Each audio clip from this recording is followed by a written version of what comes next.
Well,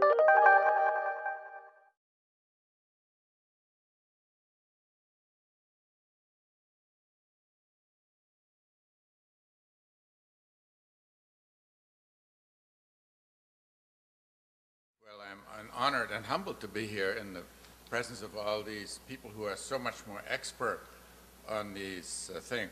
Our daughter, who is now a physician, pointed out to me that PhD is Greek for a doctor who cannot help you. But we have Mark McClellan, who has a PhD, and he can help you, because on the way to getting the PhD, I guess in his spare time, he got an MD degree. Where's Mark? There you are. James Trussell is a demographer. He knows about demography. I just know that people are getting older because basically from introspection. I don't know anything about ethics because I'm an economist. I know not much about genomics. I'm here to learn. And with health information, I still have trouble. I kid you not. I can get the printer started, but you ever tried to stop it? The other day I printed out the Charge Master of California Hospitals, 275 pages, 20,000 items on it, and I didn't know how to stop it. So I hope somebody here will teach me that. So I'm going to talk by what was on this program. I guess Lee put it on here, trends in global healthcare, or really global trends in healthcare, the way I think about it. Talk a little bit about that, and then sort of end up with what the role of information will have to be. First of all, this is a growth industry, healthcare. It's one of the finest industry. I mean, I wouldn't want to be in the United States automobile industry, but healthcare is really it, because there is a very strong relationship between health spending and GDP. We economists call it elasticity, mainly so no one understands what we're talking about, but it's really the sensitivity of health spending toward GDP growth. And if that ratio is, say, 1.3, it means on average, health spending tends to rise 13% every time GDP rises by 10%. And healthcare, when you plot it, this is from the World Bank publication. They literally got 191 data points in here. This was an old one. I haven't seen one like it, so I used it because it hasn't changed much. There's a very tight correlation between income, GDP, and healthcare. So as global health GDP grows, this industry is going to grow even faster. If you look at just the OECD countries, I do have that equation, and you see here 32 OECD countries. The 6,000 is the United States. As you know, we have the best health system in the world. Therefore, Harold is smirking. But we spend a lot of money. But look at this little coefficient. 1.3 is indeed the income elasticity across the OECD. And within the US, it's actually 1.4. It has been 1.4.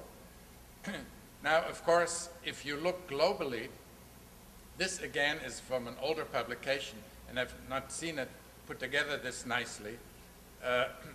The high-income countries have 16% of the population in '94 and spent 89% of all health spending. That's even more powerful than the 80-20 rule, which says in any country at any time, 20% of the population will account for 80% of all health spending. But that has to do with the fact that these people are sick and the others aren't. Here it has to do with the fact that these people are poor and therefore cannot afford health spending. The rest of the world has 84% of the population, and in '94 spent 11%, and it's probably even lower now because ours went up so much. You see, global health spending then was 2.3 trillion. US health spending today is 2.1 trillion. So it gives you some idea how much we grew. So the takeaway here is healthcare is a superior good, and on which proportionately more will be spent as GDP per capita rises. And the developed countries accounting for less, well, I've told you that, that's a summary. Now, if you look in the US and you plot per capita health spending deflated from 65 to 2003, you get this very nice trend line, and this little coefficient says in a very long haul, the American health system has extracted from the rest of society 4.5% more money per man, woman, and child in real dollar than the year before. That was broken, this trend, by managed care in the 90s, sort of about 5 years. Managed care really did arrest that trend a little bit, but then the health system regrouped, saw the enemy, defeated it roundly, and is now on that old growth path again.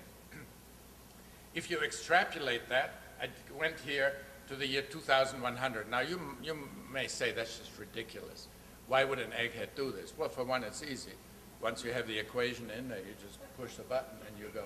But secondly, I'm not nearly as ridiculous as the august trustees of Medicare and Social Security Fund who project to infinity and discount it back and tell us how much we owe. So while I'm vaguely ridiculous, I'm not as ridiculous as the trustees. What it says that by year 2050, if nothing happens, close to 40% of GDP will go to healthcare. Now, you could say the GDP, of course, will be fairly big too at that time.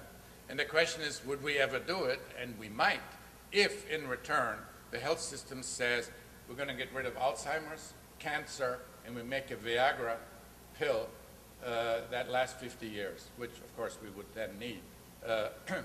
And for that we might do the deal, for all you know. So to an economist, the issue is not the percent of GDP, but what are we getting for this? And there are some questions. The takeaway here is if these trends continue, a lot of people say healthcare in the US is not sustainable. Actually, one could say it probably still would be, except past 2030, we would actually have less of everything else than we now have. But we had a lot of healthcare. The way I always describe it, there'd be king-size beds from coast to coast made by Mitsubishi, 2 Americans in each bed with an MD degree, giving each other checkups. The Indians would tabulate the bills and tell us what the GDP was, which is not impossible. I mean, this could be done, and we're crazy enough to do it. But something is probably going to happen, and I think one of them will be the smarter use of information technology in general and information. And here, Dr. McClellan was just exemplary. We've never had a leader of the Medicare program such as he, and we all cried tears when he left because he was beginning to put in place this information system, which I hope will continue. But we owe him a great deal of thanks. And incidentally, I would also add the information system he put in place for the Medicare Modernization Act was awesome, in spite of the fact that he got beaten up in the press. If you've ever used it, it's really quite amazing what that thing is able to do. And then the genomics revolution, should it ever come, because it's obvious sort of, it's the new technology around the block. I've heard that now for 15 years. So I'm learning today whether we can actually count on it. Playing around with economic incentives, it's just playing at the fringes. That won't solve our problem very much. Now, demographic trends are the other thing that'll drive a lot of health spending and what products we need. There is the aging of the population. These are the famous Notestein curves. Were they developed, James, at Princeton? I think so. Notestein? No? Anyway, this is just from a publication, but I saw the whole world is aging. The US now in 2000 was 12.3% over 65, will be 21. But you look at Germany, it'll be 31, Sweden 30, Italy 35, because in spite of their reputation as great lovers, whatever they do, they don't make babies anymore. And the whole world is aging. It's now about 7% are over 65, and it'll be close to 20%. So this is a worldwide phenomenon. And it is well known, this is a tabulation 99 data, but normalized on 1, that is, let's call health spending by 34 to 44-year-olds 1, and then see what other age groups use. This is by a paper Mayara, White, and Cutler. And you could see older people use 2, 3, up to 5 times as much health care than younger people do. So you might think, as we drift population-wise into that end of this curve, health spending should shoot up. And speech after speech, Mark, I don't know how often you've heard it, well, you know, health spending is shooting up, but it's aging that drives it. Now, any demographer knows that's probably unlikely, but it's a very popular thing. So if you write speeches for the CEOs, put that in, you'll be safe. Everyone will believe it. This shows you just, it's worldwide. These are German data for use of drugs and sundries. And again, it goes up by age. Now, the interesting thing, though, is when you look across the OECD and you put on the horizontal axis the percent of the population over age 65, and on the vertical, per capita health spending, or I could have health spending as a percent of GDP. I get this cluster of points. Now, Professor Trussell has always taught statistics at the Woodrow Wilson School, so in his honor, I ran a little regression equation, and here it is. So what this says, James, and we'll have you comment on it, is that as populations get older, they spend less on health care. That's, of course, pure garbage, but that's what bivariate regressions do. And I sometimes do that on a speaking circuit just to annoy people. The truth is there's almost no correlation there internationally. And when you ask, well, how would aging drive national health spending? Well, through the demand side, that, you know, these older people need more drugs, more hospital days, more physician visits, and you would think intuitively that really just must drive demand.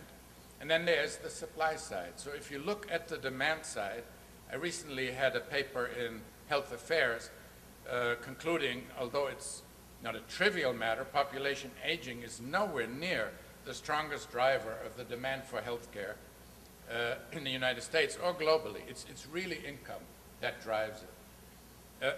And I used some data that the Agency for Healthcare Quality Research has. Julie Hudson, I just told her what I'd like to simulate it, and she was kind enough to run it for me. And what it says is, between 2000 and 2030, when the baby boom retires, if only the aging, if that was the only variable that changed, population size, per capita utilization by age all stayed the same, aging explains half of the annual growth, half a percentage point of the annual growth for men, even less for women. I don't know why women are so cheap when they get older, but they are. And 0.39, say 0.4% for the population as a whole. And the reason is that most people plot graphs dishonestly. On the left, the axis goes from 12 to 22. I actually teach my students in freshman economics how to sift, how to structure information felicitously, meaning you take truthful information, structure it so that the beholder lies to him or herself. And that is what a good Princetonian should know to be successful in the world. But if you plot it the way we demand our freshmen do on the right, you can see there's no baby boom tsunami. There's a ripple. It's just not a big deal. You couldn't surf on that if you tried. So this, there was an older study done, published in the HICVA Review, what is now called CMS, and they simulated from 1990 to 2030. The red is the growth in health spending just due to aging, and the blue is all the other stuff. So aging is not that big a deal, per se. Although the kind of products you will make will, of course, vary. The music may be on the supply side more, where if you look at the trustees' report, they go to, again to 2075, but we now have about 3.4 workers per elderly. That's supposed to go down to about 2. And I asked my colleagues in demography, what about immigration? Can't we solve it with that? But they pointed out to me that immigrants have a serious genetic flaw. They age too, and at some point they too will be in nursing homes demanding health care. So that can help only a little, unless immigration grew every year by very substantial numbers. Then we could probably bail out. So we'll have a shortage of nurses. That's okay for us. We'll steal them from Canada. The Canadians will steal them from England. The English will steal them from Ghana. And you have this migration now, and we sit at the top of that. So for us, it's not really a problem other than money. But that could drive health spending on a unit cost basis. A day in a hospital could be very expensive, given that in California, a critical care nurse already earns more than a pediatrician. That gives you some idea. So the aging per se is not a strong driver. It's more likely to drive up health spending through the pricing per unit of service. But here too, IT has to bail us out. We have to deliver health care more cheaply, wireless.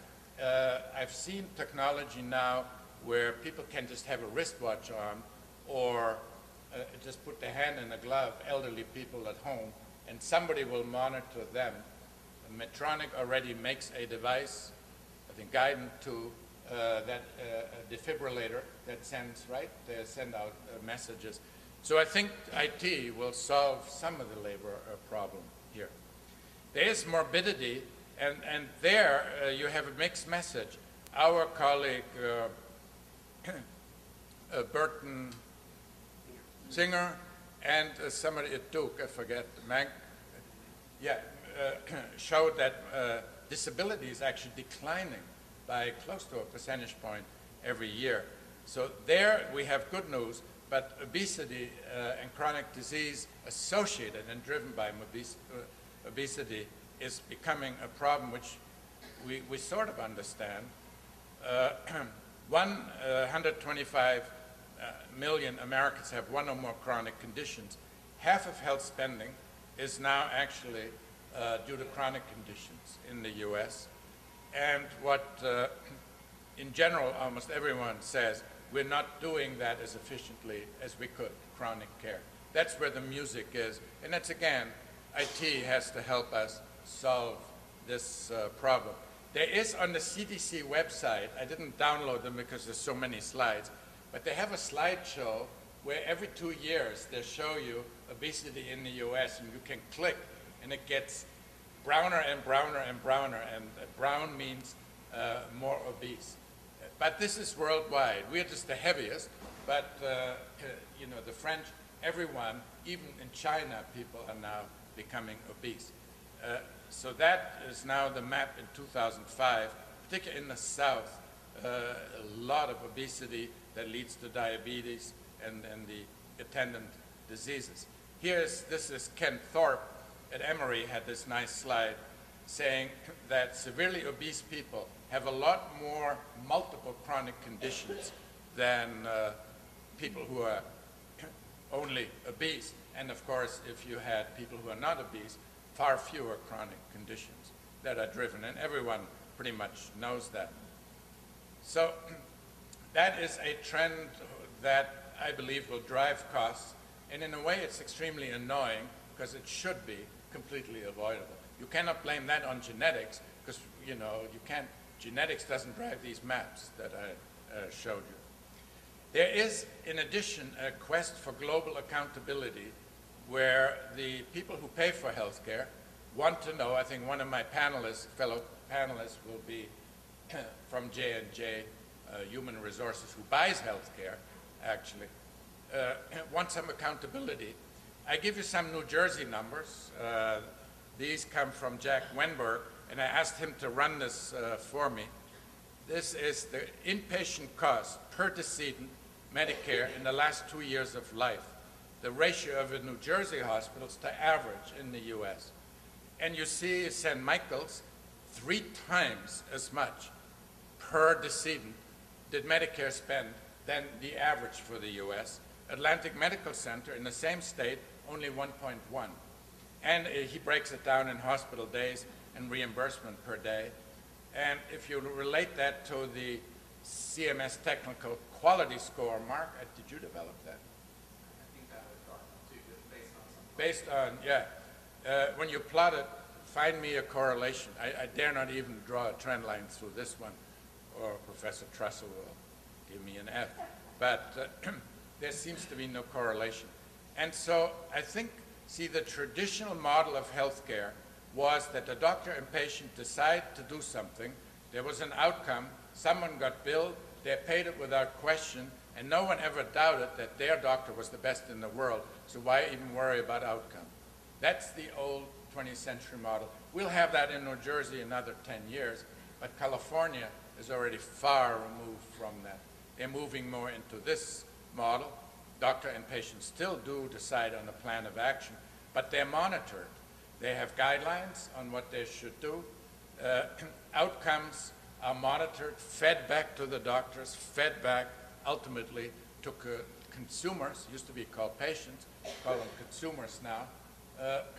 That is the 21st century model of healthcare, accountability for outcome and cost. And eventually, and this is what Mark was doing, pay for performance. If the performance outcome per dollar of spending isn't adequate, you get paid less. Or my wife would prefer no performance, no pay at all. But she's pretty brutal. Well, traditionally it's been P for P is pay for pulse. Has been, if your pulse was active, you got paid. And that's gone. So IT will drive this model. Sorry for the typo there. There's a global quest to engage users of healthcare. Some people call them consumers. I still rebel against that. I would still either call them users or patients, because there isn't really yet a healthcare consumer. Unless you were to say somebody blindfolded, you move them into Lord & Taylor's and say go shopping. If you call them a consumer, then yeah, we're consumers. But that's where we now are. And in theory, of course, consumerism can take 2 forms. One is what I call consumerism, is information on nutrition, alternative medicine, health behavior, information that helps you manage your healthcare better as a person. And the other one is information that helps you to buy healthcare more prudently. If you share in costs, that you minimize your costs, or at least you pick hospitals that don't kill you. And that is all yet coming, but this is called consumer-directed healthcare. In the US, that is meant to connote high deductibles. But the Canadians would tell you, no, you can have consumer-directed healthcare with 0 deductible just by giving information to patients on which hospital has better outcomes, which doctors have better outcomes, and so forth. So you don't need high deductibles for consumer-directed healthcare. I have this a very busy slide. I used that in a talk recently in Washington. Just the yellow boxes is what I want to focus on, is patients need information on managing their own health. There has to be information to support that. There has to be some information to decide when do I go to the doctor and when I don't. I have some symptoms, and I'd like to get some information on the web. Is this likely to be serious? Once I had a stubbed toenail, and I like to annoy my wife, who is more medical prone than me, and I said, I have melanoma in my toenail. It was about 1 a.m. in the morning. And she says, oh yes, there's such a thing. I don't know what it's called. I said, so doctor in the house here. There is, in fact, melanoma under the toenail, very deadly, because you don't put suntan lotion there. She scared the hell out of me. So I was on the web till 3 a.m. I knew for sure I had it. By that time I knew. And I went all the way. I said, book you, pen. I'm going to have a complete checkup of my toe. I damn near had the toenail ripped off. The information can also be very disadvantageous and make you consume more health care than you should. It was about an $800 visit, of which we paid a lot. Diagnostic decision, doctor says, I need to operate. Well, do you really? You need that kind of information. And then also decision information to make you comply with drug regimens, which is a huge problem in the US. People just don't do what the doctor told them to do. And there should be wireless reminder, you ought to go take your medicine. All this will come, I think. Of course, all of that information can be tapped, downloaded by strangers. Diskettes are lost, like, happens all the time. And that raises issues of privacy and equity, which we'll discuss. Genomics, as I said, I once listened to a talk of Francis Collins, and as he was talking, I drew a sketch, and I want to let it all hang out. What he said, and I don't know if it ever happened, is genomics should help you to target drug R&D better, because many times when you actually discard a drug, it only affects a certain genotype, but not all of them.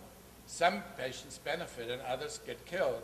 So if you could target that better, you should be able not only to do faster research, more targeted, but a lot of discarded drugs you could take off the shelf and have another look. I don't know if that ever happened. Maybe someone will tell me. Customized prospective health maintenance by genotype.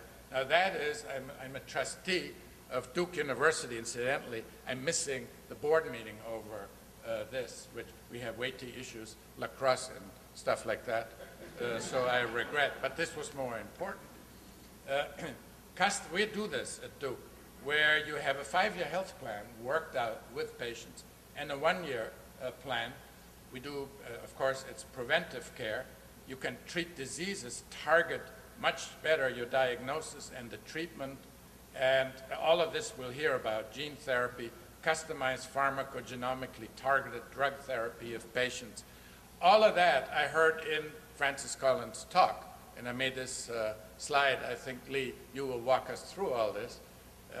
I thought this is about 5 to 10 years in the future. Some of it, though, we already have. We have markers for breast cancer and others that are used at Duke.